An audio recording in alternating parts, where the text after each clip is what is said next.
Glória a Deus. Oi, oi. Glória a Deus. Glória a Deus. Obrigado, irmãos, dos cânticos, das orações. E eu cumprimento a amada igreja com a graça e a paz do Senhor Jesus. Amém? Glória a Deus. Eita Deus. Já quero convidar tanto as crianças como também a classe de discipulado a saírem nesse momento para suas classes, onde também estarão estudando a palavra de Deus, como nós também faremos aqui no templo. Que Deus abençoe tanto as crianças, como também a classe que está estudando para o batismo. Que os irmãos sejam fortalecidos cada vez mais na fé. Vocês já perceberam como a forma de Deus agir costuma ser completamente diferente da nossa?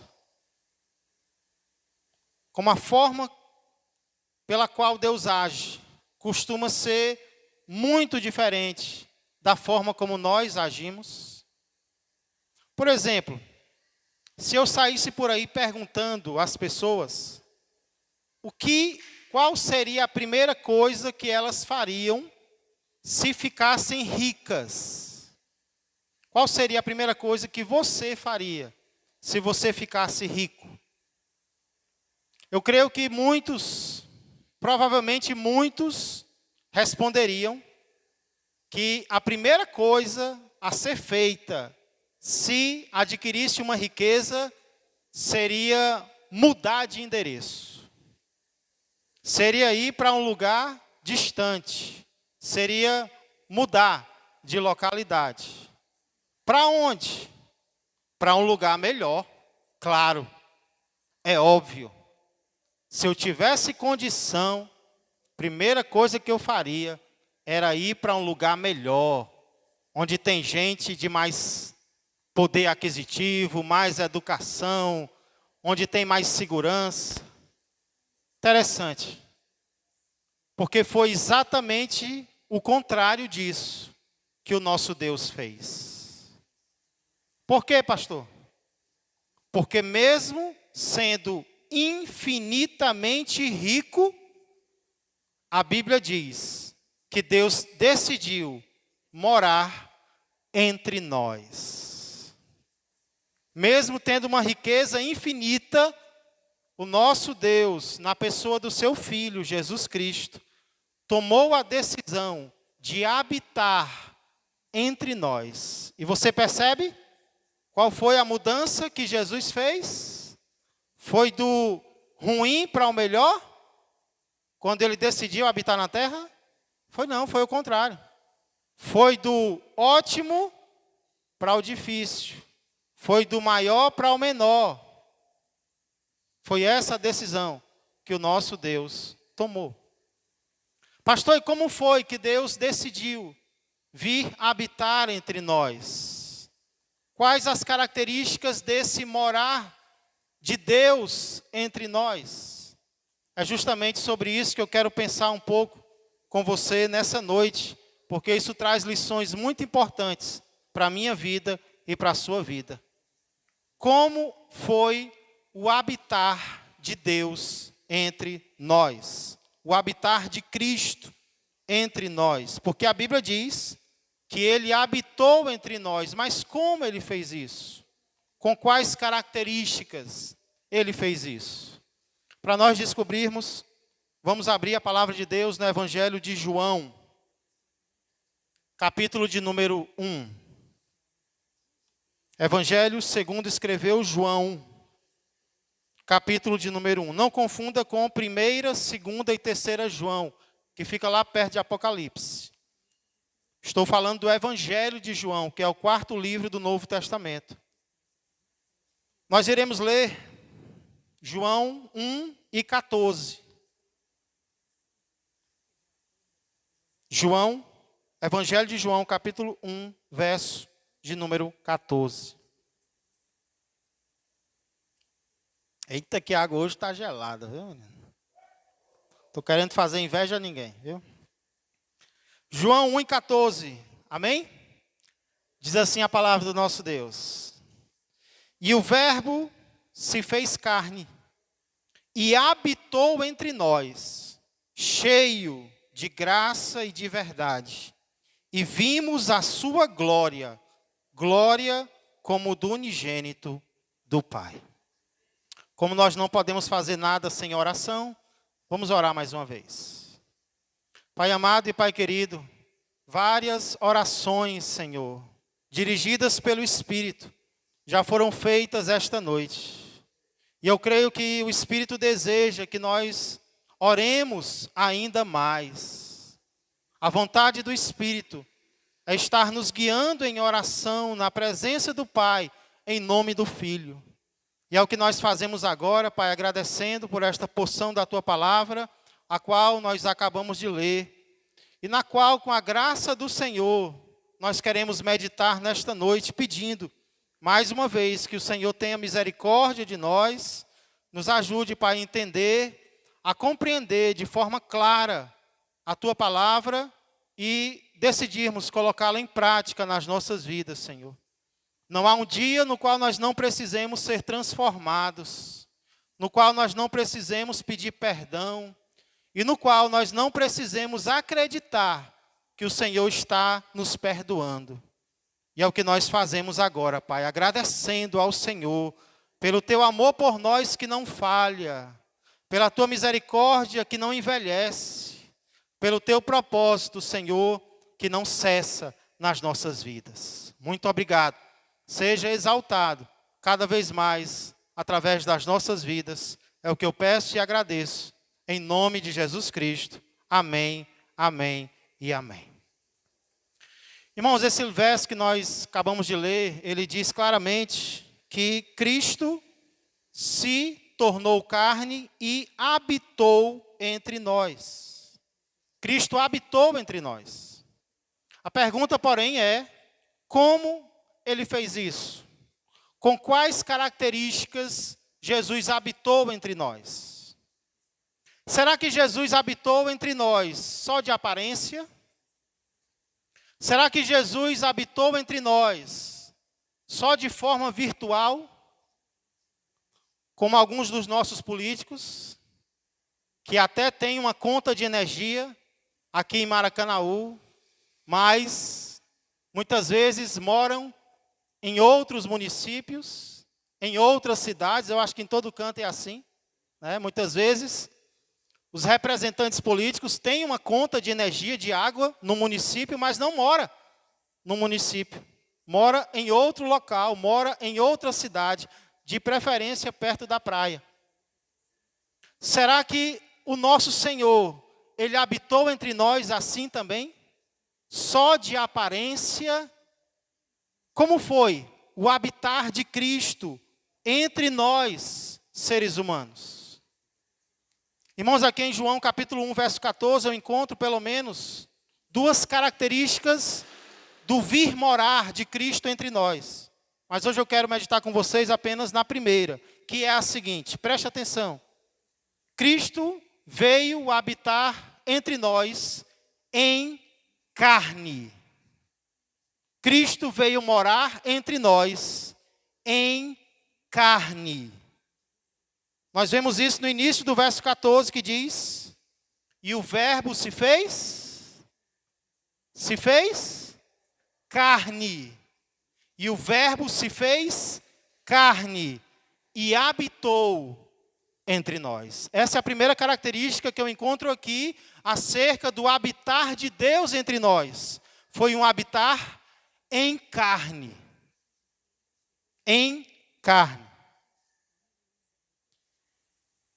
E o verbo ou palavra aqui, eu creio que vocês já sabem, mas esse é um dos nomes pelos quais o Filho de Deus, o Senhor Jesus Cristo, Ele é chamado na Bíblia.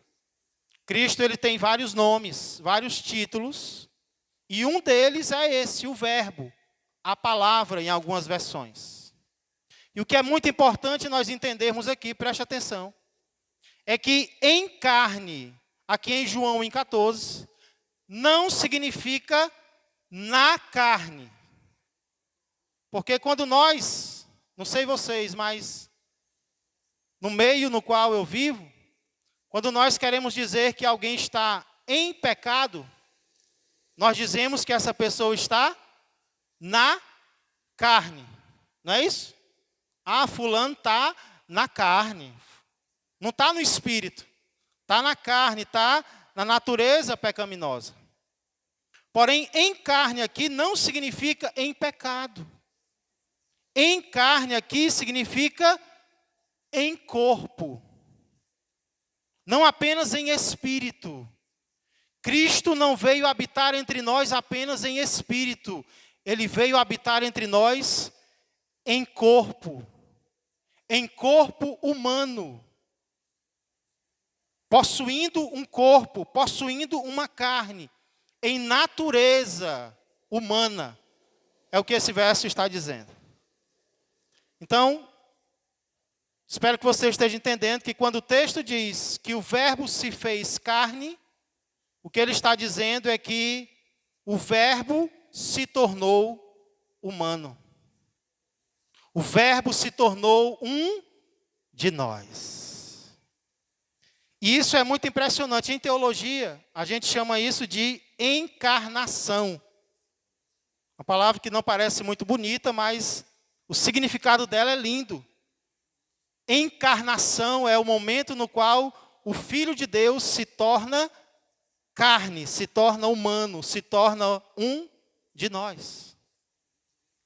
E isso é muito impressionante, como eu estava dizendo, porque quando nós lembramos do Velho Testamento, irmãos, nós vemos que algumas vezes no Velho Testamento, Deus já havia habitado entre nós. Sim ou não? Quando nós lemos a Bíblia, a partir de Gênesis até Malaquias, nós vemos que o Verbo, que o Cristo, que o Deus, já havia habitado, já havia vivido, já havia morado entre nós. Uma das formas como ele fez isso foi através do tabernáculo. Lá em Êxodo capítulo 25, verso 8, ele vai dizer ao povo de Israel, vai ordenar que eles construam um santuário para, diz o versículo, eu possa habitar no meio deles. Então, quando a gente olha para o Antigo Testamento, nós vemos que Deus já havia habitado entre nós, já havia morado com os seres humanos. Uma das formas, através do tabernáculo. Deus vinha no tabernáculo e Deus se mostrava presente ali no tabernáculo. Inclusive, a palavra habitou aqui, em João 1,14, o significado básico dela é tabernaculou. Armou uma tenda. Quando diz que o verbo habitou entre nós, o significado é, ele armou uma tenda entre nós. No Antigo Testamento, Deus armou tendas com os seres humanos. Deus construiu tabernáculos no meio dos seres humanos. A diferença é que no Antigo Testamento, Deus habitou apenas de forma espiritual. Deus morou no tabernáculo como? Em espírito. Apenas em espírito. Às vezes Deus aparecia para uma pessoa. Deus apareceu para Moisés. Deus apareceu para Josué. Como? Em carne? Não, ele aparecia em espírito. Era uma teofania, era uma aparição de Deus. Em forma, às vezes, de um anjo. Em forma, às vezes, de um ser humano, mas só a forma. Não era um Deus carnal, não era um Deus com corpo físico. No Antigo Testamento era assim. Só que agora, algo totalmente diferente acontece. Algo totalmente superior acontece aqui. Porque se antes disso, Deus habitava entre os seres humanos em espírito, agora, em seu amor, em sua graça, em seu propósito maior, Deus decide habitar entre os seres humanos, não mais apenas em espírito. Agora ele vem morar entre nós, em carne, e osso, e sangue, e fraqueza humana. É essa a decisão do do nosso Deus. Deus vem habitar entre nós em carne. Ele arma uma tenda para morar conosco. Só que a tenda agora não é mais de pano. A tenda agora não é mais de madeira. A tenda agora é o seu próprio corpo. Um corpo que ele toma para se tornar semelhante a mim e semelhante a você. E o Verbo se fez carne. Ele se fez homem. Ele se fez humano. Isso não é impressionante, igreja, apenas em relação ao Antigo Testamento. Em relação às habitações de Deus no Antigo Testamento, que eram apenas em espírito. Mas isso é impressionante também em relação ao que esse próprio capítulo disse acerca do Verbo, nos primeiros versículos. Porque aqui diz, o Verbo se fez carne. Mas quem é esse Verbo? O que é esse Verbo que se fez carne? Vamos dar uma lida novamente no capítulo 1, versos 1 a 5.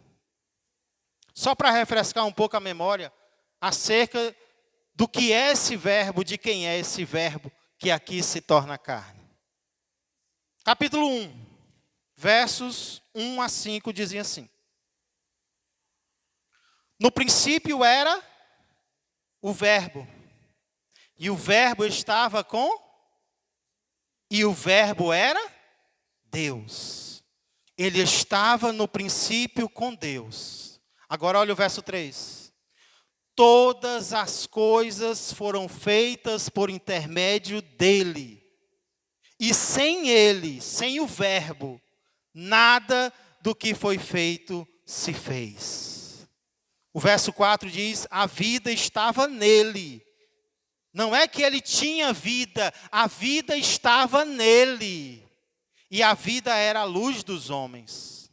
A luz resplandece nas trevas, e as trevas não prevaleceram contra ela. Irmãos, aqui João revela características desse ser chamado Verbo. Primeiro ele diz que no princípio ele já era. Princípio aqui é o princípio de Gênesis, princípio da criação. Antes da criação existia, é por isso que ele não é uma criatura, como uma certa religião diz. No princípio ele já era. No princípio ele já estava com Deus o Pai. E aí o verso 1 diz, e ele era Deus, o Filho. Aí o verso 3 vai dizer que todas as coisas foram feitas por intermédio dele. E sem ele, absolutamente nada do que foi feito se fez. E ainda conclui dizendo que nele estava a vida e a luz dos homens.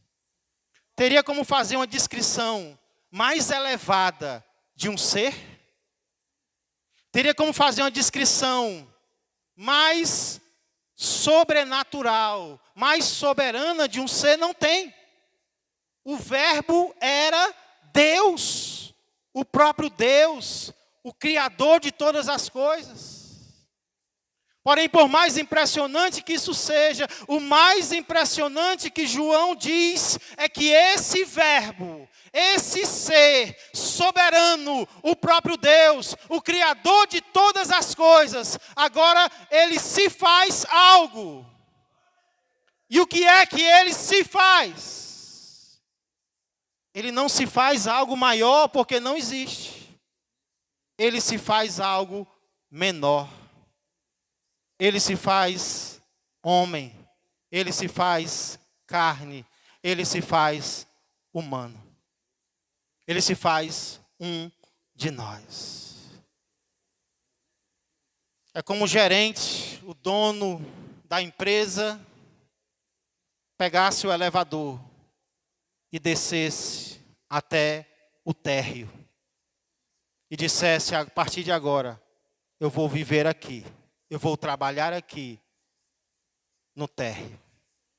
ele se humilhou completamente. Não que isso signifique, igreja, que o Verbo deixou de ser Deus. Não entenda isso. Ele não deixou de ser Deus, ele não deixou de ser santo, ele não deixou de ser perfeito. Na verdade, ele passou a ser aquilo que ele não era. Ele não deixou de ser o que ele já era, Deus. Ele passou a ser aquilo que ele não era, homem. E agora, tente entender isso. Mas ele passa a ter nele mesmo duas naturezas. A que ele já tinha, natureza divina, e a que ele não tinha, a natureza humana. Ele é Deus e homem ao mesmo tempo. Foi assim que o Verbo habitou entre nós, em carne.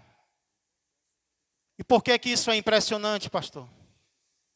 Isso é impressionante porque, normalmente, nós, seres humanos, nós queremos fazer o contrário. Nós, seres humanos, normalmente queremos subir na vida. Nós normalmente queremos ir a lugares mais altos. Nós queremos cargos maiores. Nós queremos posições maiores. Nós queremos um status maior. Nós queremos mais riqueza. Nós queremos mais e mais e mais. E o Deus faz o oposto. Ele se torna homem. Ele assume uma posição inferior. É como o apóstolo Paulo disse, em uma das passagens mais lindas da Bíblia, Filipenses, capítulo 2, versos 5 a 7. Tende em vós o mesmo sentimento que houve também em Cristo Jesus. Que sentimento foi esse? Pois ele, subsistindo em forma de Deus, não julgou como usurpação o ser igual a Deus. Antes, a si mesmo se esvaziou. A si mesmo se esvaziou, assumindo a forma de servo, tornando-se em semelhança de homens e reconhecido em figura humana. O Filho de Deus se tornou homem, para que os homens se tornassem filhos de Deus. Não é à toa que o grande pregador Billy Graham, certa vez falando sobre a encarnação, sobre a vinda de Jesus ao mundo em carne, tornando-se um ser humano, primeiramente uma criança, um recém-nascido, e crescendo, ele disse: o maior acontecimento da história não foi o homem subir e pisar na lua. O maior acontecimento da história foi Deus descer e pisar na terra. Não foi o homem subir, foi o Deus soberano descer. Só para você ter uma ideia, essa doutrina da encarnação do Verbo, ela é tão maravilhosa, mas tão maravilhosa, que teve gente que não aceitou. Tiveram pessoas da época de João que não aceitaram o fato de que Deus se tornou homem. Eles eram chamados de docetistas. Lembra que lá no início eu perguntei se Deus veio habitar entre nós só em aparência ou em realidade? Eles acreditavam que Jesus se encarnou só de aparência. Eles achavam tão absurdo, mas tão absurdo, que Deus se tornasse homem. Não pode. O Deus soberano, criador de todas as coisas, se tornar que nem eu e você? Não. Eu sei o que foi que aconteceu. Então eles liam o Novo Testamento e eles diziam: olha, parece que ele está com fome, mas ele não está. É só um holograma. É só uma ilusão. Parece que ele está com sede, mas não pode Deus ter sede. Parece que ele está morrendo na cruz, mas não é. É só para parecer. Docetismo vem da palavra que significa doquel, parecer. Então eles disseram, Deus deu a aparência de que ele estava sendo um de nós, mas ele não estava. Porém, a Bíblia mostra que negar que Jesus Cristo veio em carne é uma heresia. Não agrada a Deus. Um dos pilares da nossa fé é que Deus se tornou homem. Porque somente assim ele poderia morrer por nós, seres humanos. Somente assim ele poderia ser uma ponte entre Deus e o homem, sendo tanto Deus como um de nós. Então, por exemplo, o apóstolo João falou contra isso. Você pode abrir lá comigo, em 1 João, capítulo 4.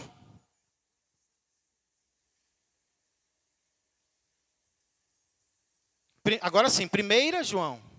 Estamos no Evangelho. Agora vai lá para perto de Apocalipse. 1 João, capítulo 4.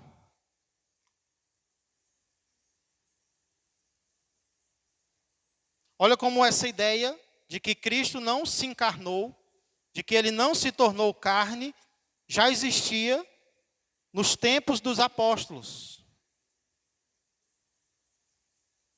1 João 4, 1 a 3, diz assim. Amados, não deis crédito a qualquer espírito. Porque vai ter o espírito bom, vai ter o espírito mau e vai ter o espírito humano. São 3 tipos de espírito. Aí a gente acha que todo espírito é de Deus. Não, tem espírito do mal. Tem espírito de Deus e tem o espírito humano, que pode ser do bem ou do mal. O próprio apóstolo Pedro, tanto foi um espírito usado por Deus, como foi um espírito usado pelo diabo, no mesmo capítulo. Então não se admire se numa hora Deus te usar e na outra hora o diabo quiser te usar. Porque nós somos seres humanos suscetíveis a isso. Então quando Jesus perguntou, o que os homens dizem que eu sou? E eles responderam, e vocês? Aí Pedro diz, tu és o Cristo, o Filho do Deus vivo. Aí Jesus diz, muito bem, Simão. Não foi carne nem sangue quem te revelou isso, não. Foi o próprio Pai. Você foi usado agora, viu? Parabéns. Aí Jesus começa a dizer que ele tem que morrer, porque foi para isso que ele se encarnou, para morrer no nosso lugar. Aí Pedro diz, não, Senhor, que história é essa? Isso nunca vai te acontecer. Se dê valor, Jesus. Ame-se a si mesmo. Você é o cara. Né? Coisas que a gente escuta nos dias de hoje. Aí Jesus disse o quê? Arreda, Satanás, para trás. Na mesma hora, usado por Deus e pelo diabo. Eu quero ser usado por Deus. Então nós temos que vigiar, porque o diabo vai querer nos usar também. Às vezes contra um propósito que Deus tem na vida do nosso irmão, da nossa irmã. Deus quer nos usar e a gente quer agir na carne. Na carne, não é em carne. Aí é perigoso. Cuidado. Então, em 1 João 4... João diz, amados, não deis crédito a qualquer espírito. Antes, provai os espíritos, se procedem de Deus. Porque muitos falsos profetas têm saído pelo mundo fora. Como é que eu sei, pastor? Se é o espírito de Deus ou do mal? Se eu me arrepiar, é de Deus. É assim, irmãos? Rapaz, a gente se arrepia com cada coisa ruim, né? Como pode se arrepiar com cada coisa boa?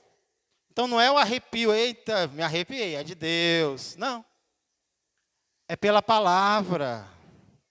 É pela doutrina. Hoje é culto da palavra. Hoje é culto de doutrina. Nisto reconheceis o Espírito de Deus. Todo espírito que confessa que Jesus Cristo veio em carne é de Deus. Então, se é um espírito que glorifica a Jesus Cristo, então ele é de Deus. E todo espírito que não confessa a Jesus não procede de Deus. Pelo contrário, este é o espírito do anticristo, a respeito do qual tendes ouvido que vem e presentemente já está no mundo. O espírito do anticristo, ele tem agido em todas as épocas. É um espírito que se choca com a verdade de Cristo. Todo espírito que se choca com a verdade de Cristo é o espírito do anticristo. E ele já está aí, presente no mundo. Amém, irmãos? Essa é a primeira característica do habitar de Deus entre nós. Como foi o habitar de Deus entre nós? Cristo veio habitar em carne. Ele se tornou humano. Ele se tornou um de nós. Ele adquiriu um corpo e se tornou 100% homem. Na próxima oportunidade, nós vamos ver a segunda característica do habitar de Deus entre nós. Mas antes de encerrar, eu queria só fazer 2 convites, baseado em tudo isso que nós estudamos aqui. Convite para mim e para você. Primeiro convite é: acreditemos no amor de Deus. Irmãos, vamos acreditar no amor de Deus. Sabe aqueles filhos que duvidam do amor dos pais? Você já conheceu um filho assim? Que duvida do amor dos pais? Justamente dos pais que estão com eles quando ninguém mais está. E por que alguns filhos duvidam do amor dos pais? Porque muitas vezes os pais não dão ou não fazem o que eles querem. Então, quando os pais não fazem o que os filhos querem, muitas vezes os filhos perguntam: o pai não me ama, não? A mãe não me ama, não? Por que não deixa eu ir para canto tal? Por que não deixa eu fazer a coisa tal? Todo mundo faz. Aí a mãe diz o quê? Você não é todo mundo. Assim também somos nós. Muitas vezes nós duvidamos do amor de Deus. Por que nós duvidamos do amor de Deus? Porque as coisas não são como a gente quer. Porque as coisas não são como a gente planeja, como a gente deseja, como a gente ora. Ei, e não é para ser mesmo não, porque nós não somos o centro do universo. O centro do universo é Deus. Tem que ser como Ele quer e não como nós queremos. Então nós não somos o centro, mas tem uma coisa que nós somos: amados por Deus. E está aqui uma demonstração do amor de Deus por nós. O pai que ama o filho, a mãe que ama o filho, não faz tudo o que o filho quer, não. Mas está lá o tempo todo. Sim ou não? Está presente. Quando o filho, antes do filho desobedecer e depois que desobedece. Está lá. Todo mundo abandona, mas o pai e a mãe estão lá. E o que foi que Deus fez? E o verbo se fez carne. Quer uma demonstração maior do amor de Deus do que Ele se tornar um de nós? Tem, vai ter uma. Mas essa aqui já é suficiente. Ele veio. Ele não só disse, Ele veio. Ele se tornou presente. Ele morou entre nós. Não somente de aparência, não somente em espírito, mas em carne, em osso, em sangue, em fraqueza, perto de mim e perto de você. Então isso é uma demonstração do amor de Deus por nós. Talvez você tenha duvidado do amor de Deus. Talvez você tenha questionado o plano de Deus na tua vida. Porque Deus ainda não te deu algo que você pediu. E o inimigo quer que você duvide do amor do Senhor.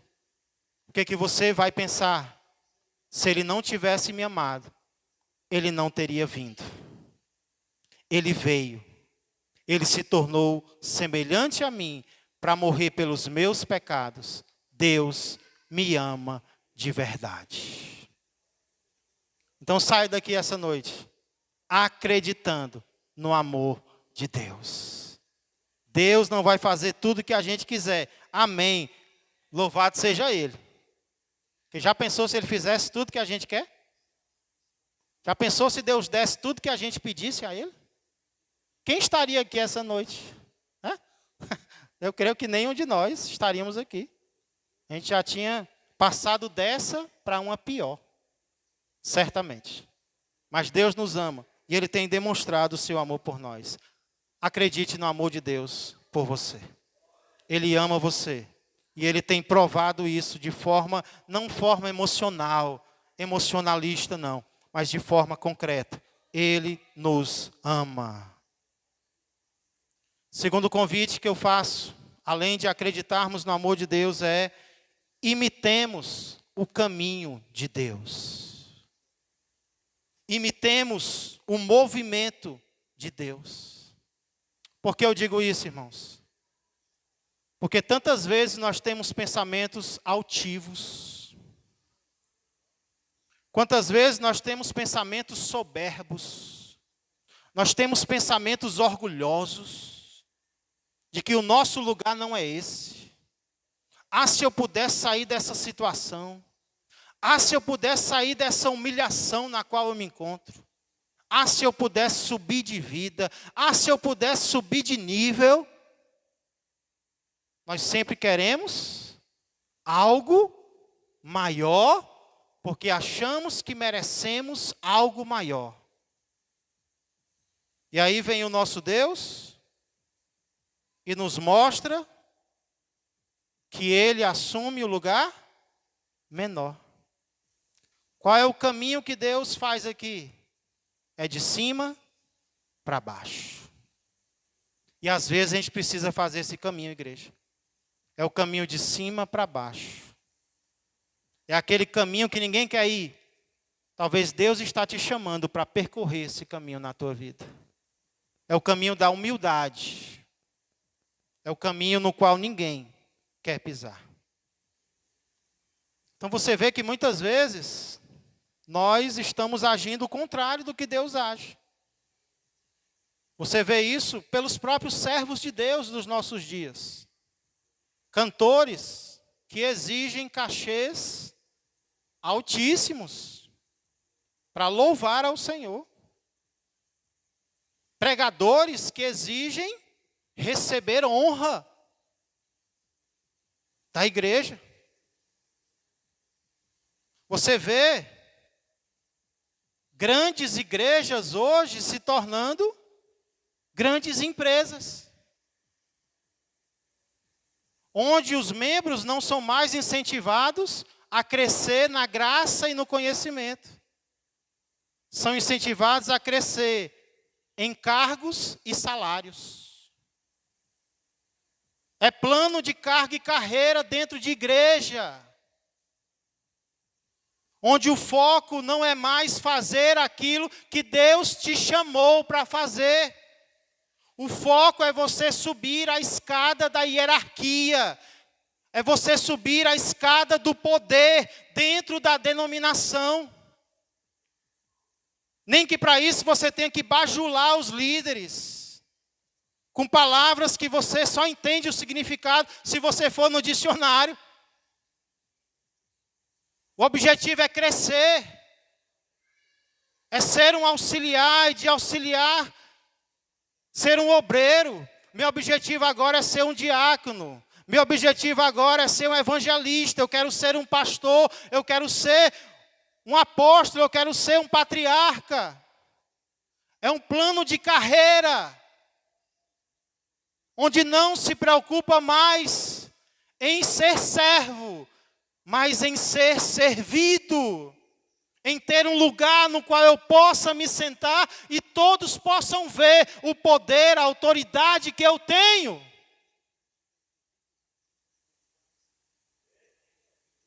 Essa é a realidade.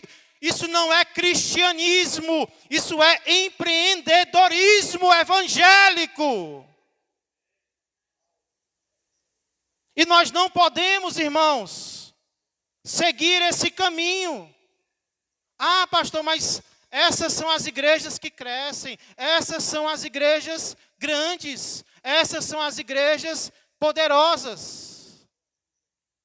Mas o que eu temo é quando nós chegarmos na presença de Deus, se nós vamos ouvir um elogio, um muito bom, servo bom e fiel, ou um muito mal. O que me preocupa não é o poder terreno. O que me preocupa é naquele grande dia, ouvir da boca do meu Senhor: muito bem, meu servo, você fez o que me agradava. Então, infelizmente, nós vemos esse anseio por poder, por cargos, por carreira, por títulos, dentro das igrejas.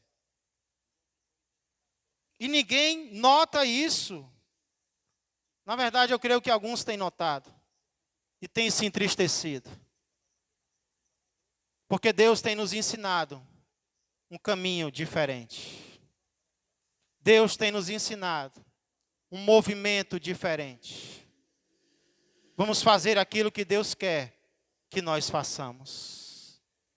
Vamos aprender a servir uns aos outros. Esses dias eu perguntei para mim mesmo, eu perguntei para mim e para Deus: qual é a igreja que eu quero pastorear? Me veio à mente tipos de igreja. E de repente o Espírito Santo falou ao meu coração: a igreja que o Espírito Santo quer que você pastoreie é uma igreja semelhante a Cristo. É uma igreja que parece com Cristo. Só isso e nada mais. Vamos deixar que Ele faça o resto, igreja. Vamos nos parecer com Ele. Cristo faria isso? Se Ele não faria, nós não vamos fazer. Vamos fazer apenas o que Cristo nos ensinar. Infelizmente, o cristianismo ele tem se tornado algo perigoso, espécies de reinados. Mas Deus vai ter misericórdia e vai transformar a igreja brasileira. Então, eu não estou querendo dizer que crescer é sempre errado, querer crescer é algo errado sempre, não. Mas o que é que Deus sempre nos mostra no Evangelho? Deus está sempre nos mostrando que o caminho para crescer é diminuir. Importa que ele cresça e que eu diminua. Os humilhados serão exaltados. Qual é o caminho para o verdadeiro crescimento? É a humilhação, é a humildade, é eu servir aos meus irmãos. Quando eu sirvo, Deus se encarrega de me colocar onde Ele quiser. Esse é o movimento de Deus, esse é o plano de Deus para mim e para você. O mundo está ensinando outra coisa, mas nós vamos seguir a palavra de Deus. Então, talvez eu estou falando para alguém aqui que estava pensando em lugares mais altos. Estava pensando em posições mais altas. Mas talvez o que o verbo está dizendo para você hoje é: eu quero que você ande por caminhos mais baixos. Eu quero que você vá onde só eu iria se eu estivesse na terra. Eu quero que, ao invés de pensar em um lugar mais alto, olhe ao seu redor e veja lugares mais baixos, nos quais eu estou enviando você para ir até lá, em meu nome, com a minha força, com o meu espírito, com o meu poder. Eu quero te chamar para fazer aquilo que somente eu, na terra, fiz. Esse é o caminho do nosso Senhor e Salvador, Jesus Cristo. Quem quer se tornar carne que nem Jesus? Quem quer imitar o caminho de Jesus? Quem quer naquele grande dia ouvir o elogio do próprio Senhor, dizendo: você foi semelhante a mim naquela terra?